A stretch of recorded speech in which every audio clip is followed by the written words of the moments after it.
Thank you. Lovely. Thanks so much. It's so great to see everyone here and online as well, and great to be here.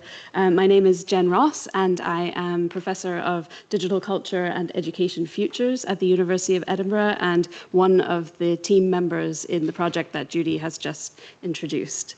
And I wanted to take a few minutes to talk about this wonderful thing here, which Judy has already explained how it fits into the project as a whole. But I think what could be quite useful is to just talk through some of the possibilities that this zine document raises for us in thinking about futures for AI and education in Scotland and beyond. So in case you haven't come across the concept of a zine before, Wikipedia describes these as small circulation, self-published work of original or appropriated text or images, usually reproduced via copy machine.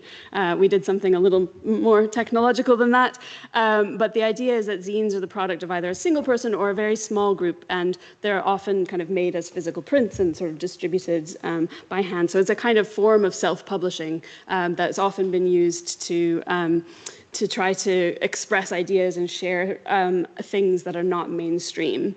And so we wanted to use this kind of a model for this approach because we think actually some of the things that the young people had to say are not what we're typically thinking of as what young people are doing and thinking in relation to AI and education and the future.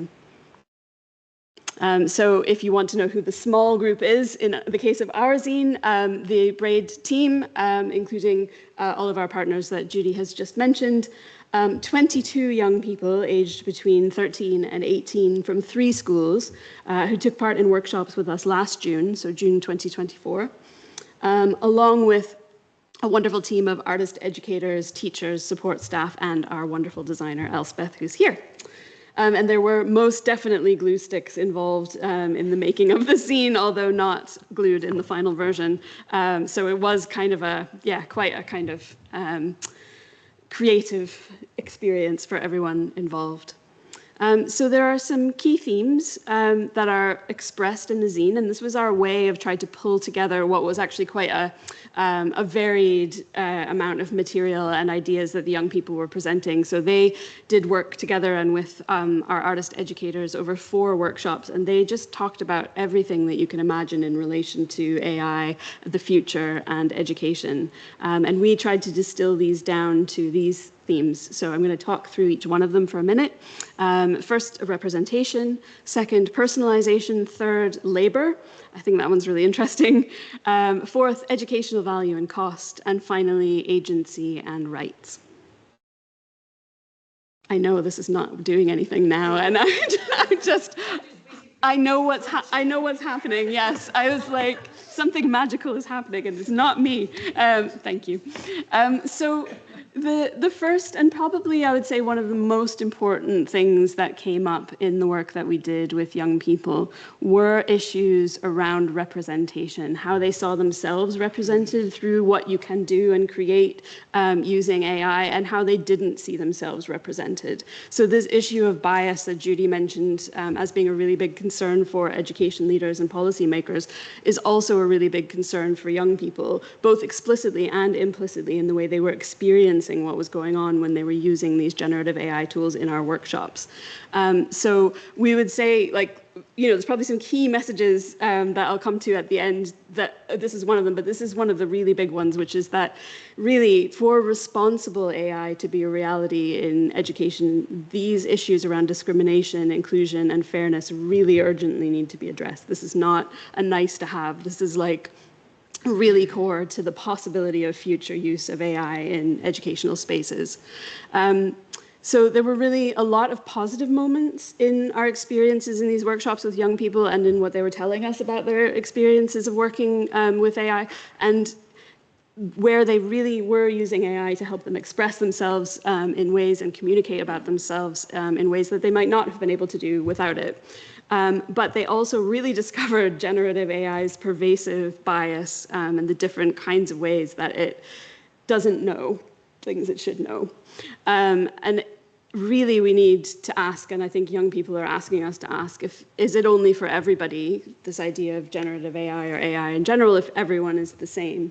And I think that's not a message we want to be giving in our educational settings.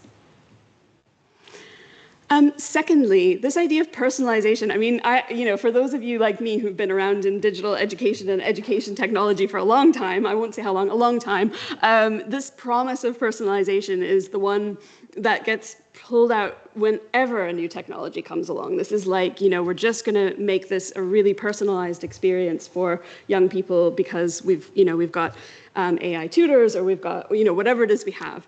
And so AI proponents are claiming to offer smarter, personalized, bespoke opportunities for learning. And young people are genuinely excited by the promise of adaptive technology, access to kind of limitless resources. That's how some of them were kind of framing this idea. They wanted to see AI as the possibility of a sort of second brain, as an ally for them in the work that they're trying to do. But they recognize, and we recognize, that actually AI as it currently exists largely is delivering standardized experiences of one kind or another. So if AI is not really personalized, and if it's offering simple solutions and not adequately explaining what it's doing, if it's obscuring deeper understandings, or if it's just unreliable, then it's not a responsible form of personalization, even if people do begin to feel like there's some kind of allyship or second brain activity going on.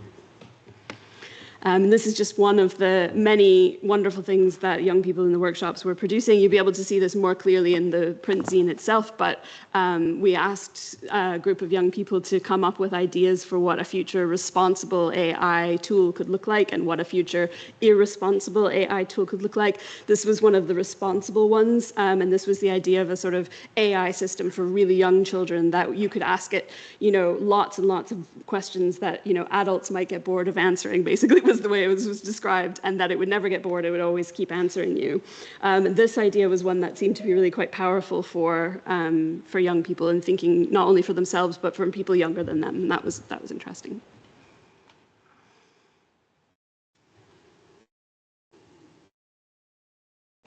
And you can keep enjoying that. So there's a whole bunch of stuff going on around AI and labor and work. On the one hand, AI tends to hide its workings and the way that it functions. It doesn't show its sources. It doesn't explain the sometimes random logic it uses to arrive at different results, and it lacks transparency. So the forms of labor that are in the systems are not transparent to young people, and they don't really understand why or how these systems are doing what they're doing. And at the same time, we saw a lot of examples of young people struggling against a really stubborn AI where they wanted it to do something that it just was not doing. And so the amount of work that the young people were doing to try to make the AI systems do what they wanted it to do, and anyone who's been playing around with these systems probably recognizes this, is another form of labor. This is not a time-saving technology for the most part, at least not initially, right?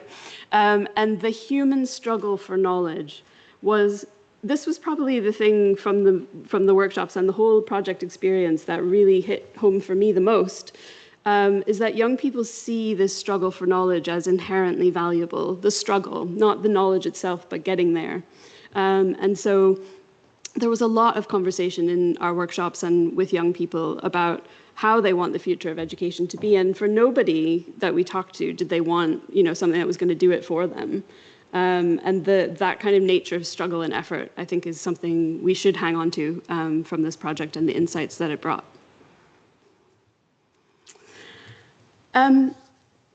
This tension I would describe between value and cost is, I would say, a tension between what we imagine that these technologies might do in the future and what they currently do now.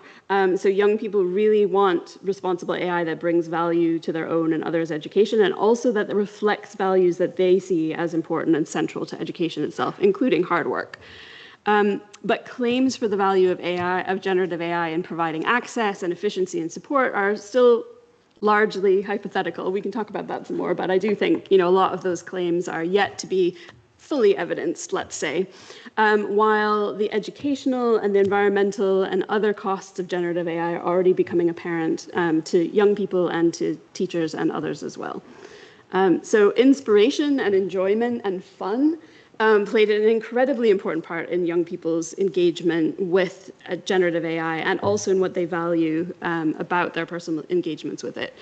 But the extractive nature of current generations of generative AI technology, both environmentally and in terms of intellectual property, was a major, major concern for them. And I always give this example, and it was just one of the young people, but one of the young people very early on in one of the first workshops said, well, I heard that generative AI steals work from artists, and is that true? And there was a sort of kind of yes answer to that, at which point they decided they weren't going to use it during the session, and that was fine. We had, that was absolutely fine. But, we should not underplay the concerns that young people have about things that they absolutely are right to be concerned about in relation to this technology. And this is just one, in case this is all getting a little doom and gloom, I don't think it is. This is one of the most beautiful things that was made during the workshops. I loved this. It was someone's self-representation of like a peacock dancing in outer space. And, the ways that people could see and could make value using generative AI tools were really inspiring for us. So I guess what I'm saying overall is that what we want to see is generative AI technology and AI technology that lives up to the possibilities and the expectations that we have for it in education. And last but definitely not least, young people want to be able to use generative AI tools without compromising their privacy, their safety, or other rights. They really want, and they were really clear about this, to have a choice. They want to be informed about the benefits of using these technologies in their education, and also to be able to opt out without facing any negative consequences for their education. So that's something for us to deal with. They really want to know what the alternatives are to this kind of push for AI in the classroom and in education, and who is responsible if something goes wrong in their educational settings with AI. They wonder if they can trust tech companies when they see so many examples of things like unsolicited ads, bias, censorship, and other negative consequences of technology. So young people are really savvy about where these technologies are coming from and who's making them. And they want to know what the relationship of that is to what they trust in their education systems. And they worry about stuff that isn't yet known, harms and possible risks. So this idea that young people have that they should be able to make an informed choice and to opt out, I think is something also that really confronts us in our education systems as they currently stand. Here's one of the examples of an irresponsible AI company. You can just tell from the logo, this company's up to no good. This is going to, steal your data, and it's going to harm others, and it's going to have malicious intent and result in malicious outcomes.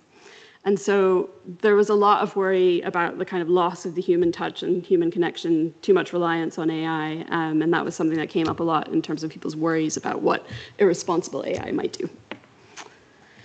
So in terms of the question of what's next, we say in the zine, and this is very true, that young people actually had a lot more questions for us than they did have answers, and the whole last couple of pages of the zine are all a series of those questions, which we also have in poster format in case that's of any use to you. There's a lot of things that we need to consider from the stuff that young people have been telling us in this project, and one of those questions is, should we be using AI, and when, and in what contexts, and in what ways? And so, yeah, I'm going to stop there, but